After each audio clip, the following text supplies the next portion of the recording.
All right, hey everyone, this is Matt here with Plants of the Mojave. We're up in Joshua Tree National Park.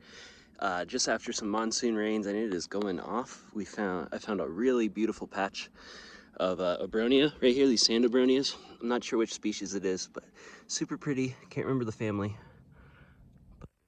Well, they grow on the coast a lot in the sand. The sand's a big aspect. They have these little hairs on it that actually collect the sand for some reason. I can't remember what it was. Then right here we got a euphorbia. I think maybe Alba marginata. It's a big flower euphorbia in the Euphorbiaceae family. And then Amaranthus fimbriatus. Go, being an amaranth. There it is, Cylindropuntia. Wow, that was hard to find.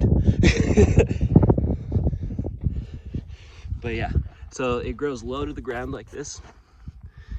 Probably somewhat related to the choyas, the Cylindropuntias. But it's a really cool plant. And one of the things with summer storms is it'll rain a whole bunch in one area, like where we just were with all the Abronias, and then it just won't touch other areas. It'll just be totally dry. You can see it on the ground. There's like, it might have gotten a little bit in the monsoons, but there's no pectis growing. There's no 6 weeks grama. There's nothing indicating that there was substantial summer monsoon rains. And yeah, that's a summer bloom thing. Oh, we got a Cylindropuntia ramosissima. I would take you over there. Oh, let's go over here. So Cylindropuntia ramosissima, it's a cholla cactus. Common name is the pencil cholla or diamond cholla. And one of the things with it is it has real narrow stems. If we look here, check it out, narrow stem, wow.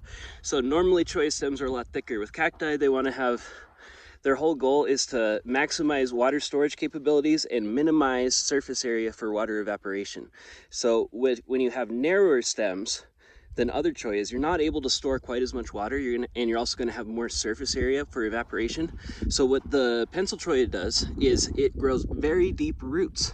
The roots go 5 feet down, which for cacti is quite absurd. If we think about the giant saguaro out there in Arizona, you know, the Carnegie gigantea, that thing it grows like 40 feet tall, and its roots go at most 1 meter. So this little pencil cholla right here has deeper roots than a saguaro cactus, and that's going to let it survive with its little narrower stems. It's a good thing. And let's see, we also have Yucca schidigera right here. I just thought there's a good ring. Here, I'll show you the good Yucca schidigera ring. It's called the Mojave yucca, the common name. Yucca brevifolia is the Joshua tree right here. This is the western version, but Yucca schidigera, this is the Mojave yucca. And if you can kind of see a little bit of a ring, and those are going to be clones, a little popping up. And they've measured some of these out in, I believe, Lucerne Valley or Johnson Valley, and they've been measured at over 2,500 years old. So these plants get extremely old. We've heard of old growth forests, like up in the Pacific Northwest. These deserts are absolutely old growth as well. Some of the oldest plants on planet Earth are right here in the Mojave Desert. Joshua Tree, maybe not in Joshua Tree, but not too far from here. As you can see, we're in an area that got some rain. Just pulling off on the roadside. And right here we got a Bailea species of some sort. Let me set down my things. Let's see what we got. Looking really good in the Asteraceae family.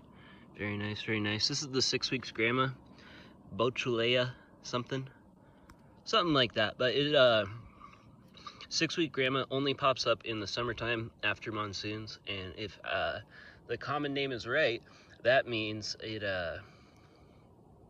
yeah, it takes 6 weeks to grow and go to seed. I think I see it in Anethra. Sorry, I got distracted.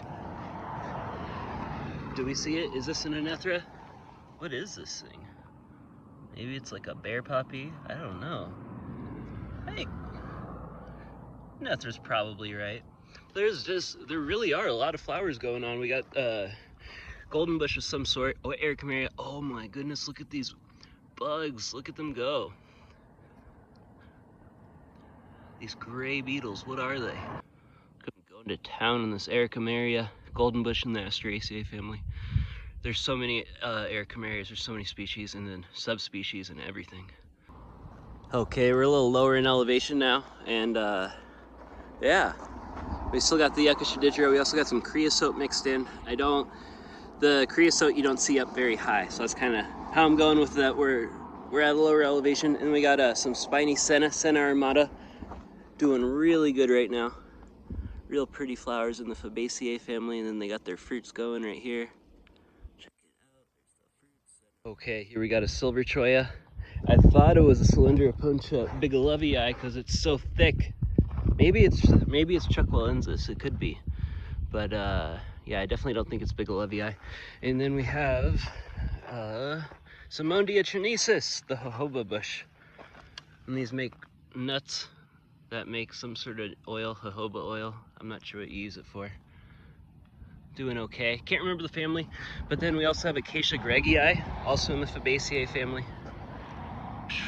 Blooming.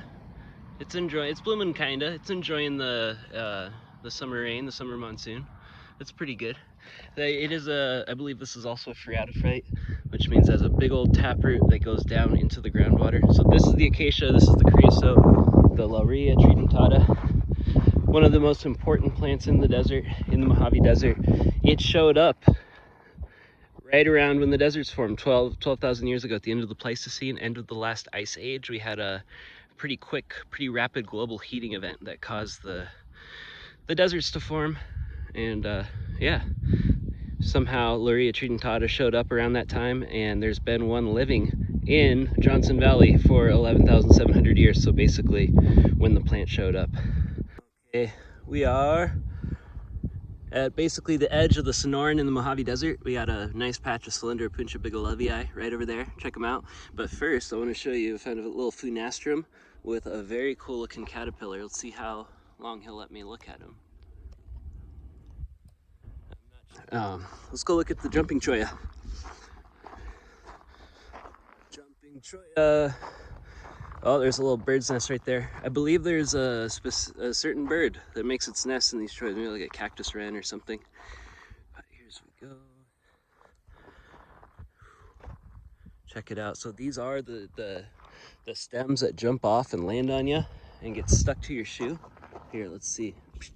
There we go. Yeah, easy. I just kicked it. They don't weigh anything, but what happens is the spines have barbs on them, just like a fishhook. So it makes them go into you, and it's very difficult to get out. Do not walk into a cholla garden with little kids or pets, things like that. And then the best way to get them off is with like a hair comb. You just put it in there like that. I don't have that, so it flicked off. Awesome. But yeah, these are, I believe Cylindropuntia bigellovii is endemic to the Sonoran Desert, not the Mojave Desert. There might be a couple scattered populations, but it's gonna be mostly a Sonoran Desert plant. And it's very pretty. Really golden on top, and then they kind of get these dark black spines down near the bottom, near the bases. And yeah, very good. There's a silver cholla growing in with it in the mix. Here's the funastrum, the climbing milkweed, binding milkweed, climbing up all over the teddy bear cholla. There it goes. Okay, I found one, my favorite California cacti. Echinocera singlemanii, strawberry hedgehog cactus. I guess the fruits are supposed to taste like strawberries, but I really like the two colored spines on it. Just like that. Okay. I found some funastrum hurtellum with some little buds here. No actual flowers, but the flowers look just like milkweed flowers. It's really cool. Here's the seed pods. Kind of look like small milkweed seed pods.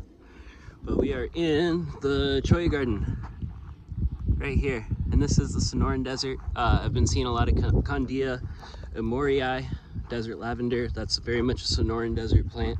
The real Sonoran Desert indicator is the ocotillo. In the same way the Joshua tree, when you see a Joshua tree, you know you're in the Mojave Desert. When you see an ocotillo, you know you're in the Sonoran Desert. But I haven't seen any ocotillos yet, but we got the teddy bear cholla, so that's good enough.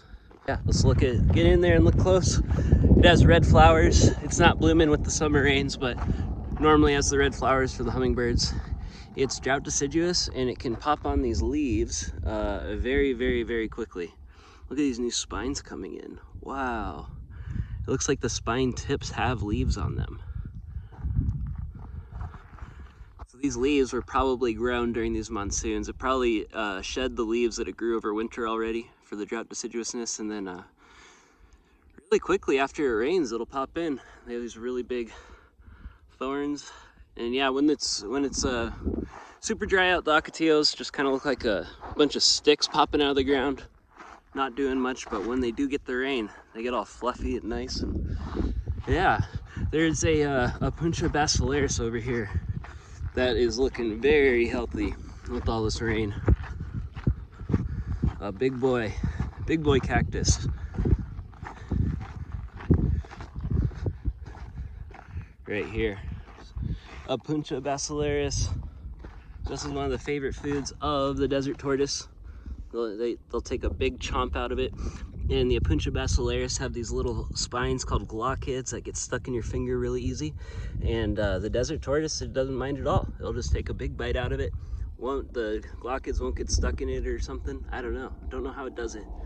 But there it goes. The Puntia basilaris. Here we are in the southeast portion of the Joshua Tree Park, and we got the creosote here, and this area did not get rain, as we can see. Did not get hit by the summer monsoons. But let's look here at the creosote leaves and just see how they're brown, not very green. They maybe a little bit, but they're kind of struggling. The creosote is one of the best drought adapted plants on planet Earth. It can go multiple years. There's been reports of it going multiple years without any rain. It will drop its leaves if it goes too long. This could have been, who knows how long the drought has been here, maybe a year, but it will drop all its leaves. But then I've heard that when the rain does come, it will grow new shoots again and start back up. Fun fact about the creosote, it was one of the few plants that survived an atomic bomb blast in Nevada. So there you go. It's very resilient. It looks like it's gonna be dead here, but the moment we get a little bit of rain, this is gonna green right up and look very good. And that's it for plants of the Mojave. Yep, that's it for plants of the Mojave. Coming to you from the Sonoran Desert portion of Joshua Tree. And bye. Thanks for watching.